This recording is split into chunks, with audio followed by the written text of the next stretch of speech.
Gentlemen, we got DiJonai Carrington once again. I mean, like, she just can't get out of her own way at this point, huh? From raking people across the head, playing victim, staying white privilege, wearing a blonde wig at that, right? Going on your phone, breaking league policy, facing no punishment, showing black privilege in his league, going at the white girl once again on August 23rd. Although it was your funeral last night, Caitlin Clark led your funeral. I enjoyed watching your funeral last night. It was pretty fun. But DiJonai Carrington, once again, more stuff. WNBA fans, the spotlight is once again turning toward DiJonai Carrington after her latest on-court collision involving Caitlin Clark. What happened during that physical sequence has sparked a wave of debate, with fans questioning whether it was simply part of the intensity of professional basketball, or whether the incident deserves a much stronger response. As footage continues making the rounds, attention is shifting toward the WNBA and what the league could potentially do next. Could Carrington find herself facing another suspension or disciplinary action? And with the backlash continuing to grow, will league officials eventually step in? The controversy became even more intense after Clark appeared to be dealing with the aftermath of the collision. Fans immediately began asking what exactly happened in those critical moments, whether the contact crossed a line, and why the situation has continued generating so much discussion. Now, as more people revisit the footage and debate the sequence from every angle, one question keeps coming up. Was this nothing more than an aggressive basketball play, or is there a deeper issue that the league needs to address? Before we break everything down, make sure you hit that like button and subscribe to the channel if you haven't already. More than 67% of viewers still aren't subscribed, and subscribing is completely free. It only takes a second and helps support the channel more than you know. So, if you're enjoying the coverage, hit subscribe and turn on notifications. Now, let's get back into the controversy and examine exactly what happened. The Chicago sky had just fallen to the Indiana fever, with Caitlin Clark once again putting together a performance that had fans talking. Under normal circumstances, the final score and Clark's play would have dominated the post-game conversation. But this time, the attention quickly shifted elsewhere. Shortly after the game ended, footage began circulating online, drawing fresh scrutiny toward the physical moments that had taken place on the court. DiJonai Carrington, bookmarking this day just to get embarrassed by Caitlin Clark. The big bad wolf coming through, blowing houses down until she tried to blow down the Caitlin Clark brick house that was built by DiJonai. This lady was 3 for 11, 0 for 3 from the three. A terrible performance. My goodness, tried to come out and take the show, right? Tried to create her moment, and guess what, DiJonai? Now your name is DiJonai Carrington. Images showing marks on Clark's arm only added fuel to the discussion, and what initially looked like another competitive WNBA matchup suddenly became the center of a much bigger debate. Fans began revisiting the footage, questioning the contact, the intensity of the exchanges, and whether the situation had gone beyond ordinary basketball physicality. Once again, the rivalry had produced a controversy that extended well beyond the final buzzer. What happened next turned one intense basketball game into a much bigger conversation about physical defense, officiating, and the growing spotlight surrounding DiJonai Carrington and Caitlin Clark. Almost immediately, the internet went into overdrive. Clips were replayed from every possible angle, slow-motion videos started appearing everywhere, and fans began debating whether certain moments were simply aggressive basketball or something that deserved additional attention. The footage was real, and the marks visible on Clark's arm quickly became one of the biggest talking points after the game. But there is an important distinction that needs to be made. Visible scratches or bruises alone do not prove that contact was intentional. Basketball is a physical sport.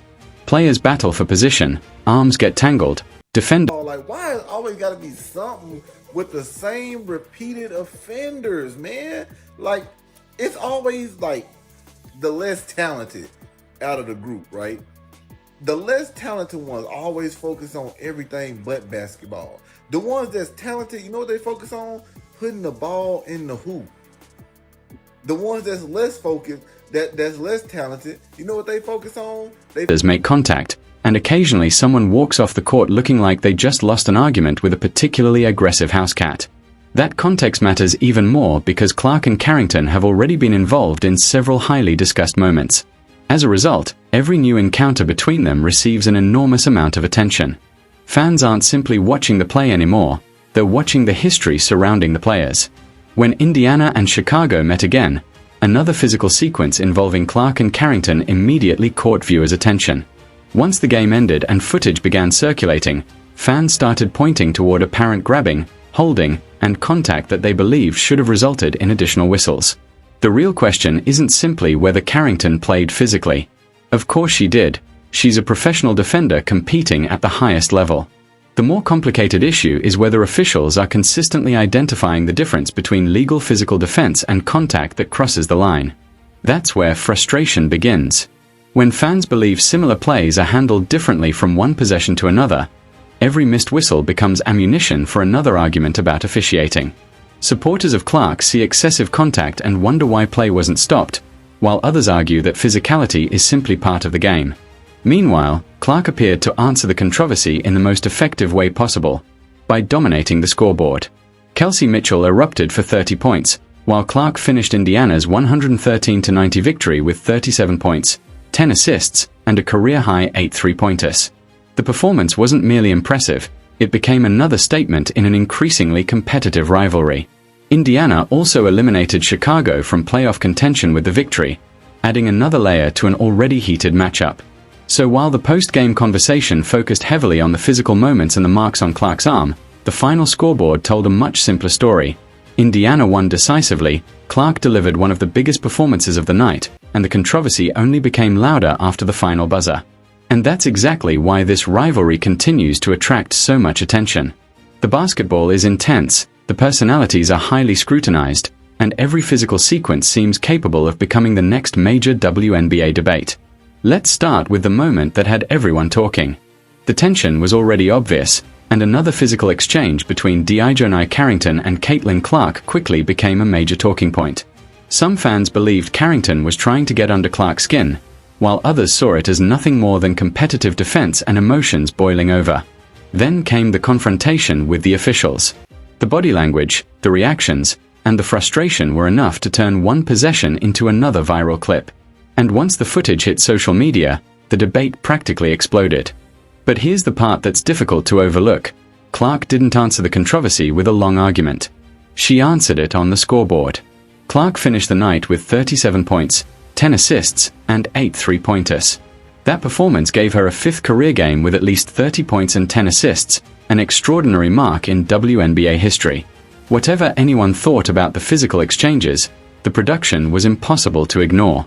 And one particular sequence captured the entire dynamic.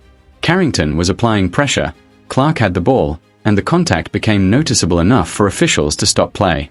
Fans immediately began analyzing whether the defender had made a legitimate attempt at the ball or whether the contact crossed into unnecessary hand-checking. A hard defensive play doesn't automatically mean malicious intent. At the same time, a defender can't simply make unlimited contact because the game is physical.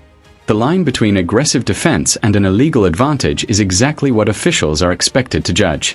Fans notice when similar contact receives different calls. Players notice when the physicality is allowed to increase throughout a game and then suddenly gets called tightly. And with Clark attracting enormous attention, every questionable possession is likely to be replayed, slowed down, analyzed, and debated from multiple angles. That doesn't mean every fan interpretation is correct. Sometimes the replay reveals something completely different from what the first impression suggested. But the sheer amount of attention surrounding Clark means there is almost no room for controversial moments to disappear quietly. Clark can punish a defender from well beyond the three-point line. Give her too much space, and she can rise up for a jumper. Press too aggressively, and she can put the ball on the floor, attack the gap, or create an opening for a teammate. Overplay her shooting, and suddenly a passing lane appears that wasn't there a second earlier. Defenders are therefore forced to make difficult choices. Physical pressure is part of that strategy, just as it has always been part of basketball. The challenge is making that pressure effective without crossing the boundary that officials are supposed to enforce. And after all the pre-game talk, expectations, and social media build-up surrounding this matchup, Clark ultimately delivered her response the way elite players usually do, with her performance. So whether you viewed the Carrington-Clark exchanges as normal competitive basketball or something that deserved more scrutiny, one thing is undeniable. The matchup generated enormous attention, and Clark made sure the final conversation wasn't only about the controversy. It was also about what she did with the basketball. The bigger issue isn't whether defenders should play aggressively. They should. The real question is where the line is drawn when physical defense turns into illegal contact. That question becomes even more important when the player absorbing that contact continues producing at an elite level. As Caitlin Clark becomes more dangerous, opponents naturally have more incentive to pressure her, disrupt her rhythm, and make every possession difficult. But the more attention those defensive battles receive, the more important consistent officiating becomes. Clark supporters have repeatedly argued that she takes significant contact without receiving the whistles they believe similar plays deserve. At the same time, it's important to keep the discussion grounded. A hard collision, a visible scratch, or an aggressive defensive sequence doesn't automatically prove that someone intended to hurt another player. DiJonai Carrington has built a reputation as a highly physical defender, and that style isn't automatically a problem. Physical defense has always been part of professional basketball. We've seen plenty of legitimate defensive plays where a player comes from behind, times the ball perfectly, and makes clean contact without crossing the line. The standard should be simple: allow legal physical defense, but call illegal contact consistently. Nobody is asking the WNBA to turn basketball into a friendly gathering where defenders apologize before every possession. The sport is competitive, emotional, and physical. But when contact clearly crosses the rules, the same standard should apply regardless of which player is involved. One questionable play can now become a full investigation within minutes. Fans post slow-motion clips, freeze frames, multiple camera angles, and competing interpretations of the rulebook. Suddenly, one possession that might have disappeared years ago becomes a debate watched by thousands of people. Against Chicago, Indiana put together a dominant 113-90 victory, and Clark was at the center of it. She finished with 37 points, 10 assists, and 8 three-pointers, producing another remarkable performance while the controversy continued swirling around her. The discussion may have started with physical defense, but Clark's performance shifted the spotlight right back toward basketball. Instead of allowing the tension to dictate the story, she continued attacking, creating opportunities, knocking down shots, and making Chicago pay on the scoreboard. Her 5 career games with at least 30 points and 10 assists underline just how unusual her production has become. Whether fans are discussing her supporters, her critics, her defenders, or the officials, the numbers keep forcing their way into the conversation. So if the goal was to make her uncomfortable, the strategy clearly didn't produce the desired result that night. Fans will continue reviewing the footage. Every physical exchange involving Clark and Carrington will likely receive extra scrutiny. Officials will be judged on every whistle, or every missed whistle, and the next matchup between these teams will carry even more anticipation because everyone will be watching for the next flashpoint. But perhaps the biggest lesson from this game is that trying to frustrate an elite player can sometimes have the opposite effect. Clark appears increasingly comfortable playing through pressure. The more chaotic the environment becomes, the more opportunity she has to answer with her performance. The next matchup will bring another crowd, another set of defensive assignments, another officiating crew, and another opportunity for the conversation to explode.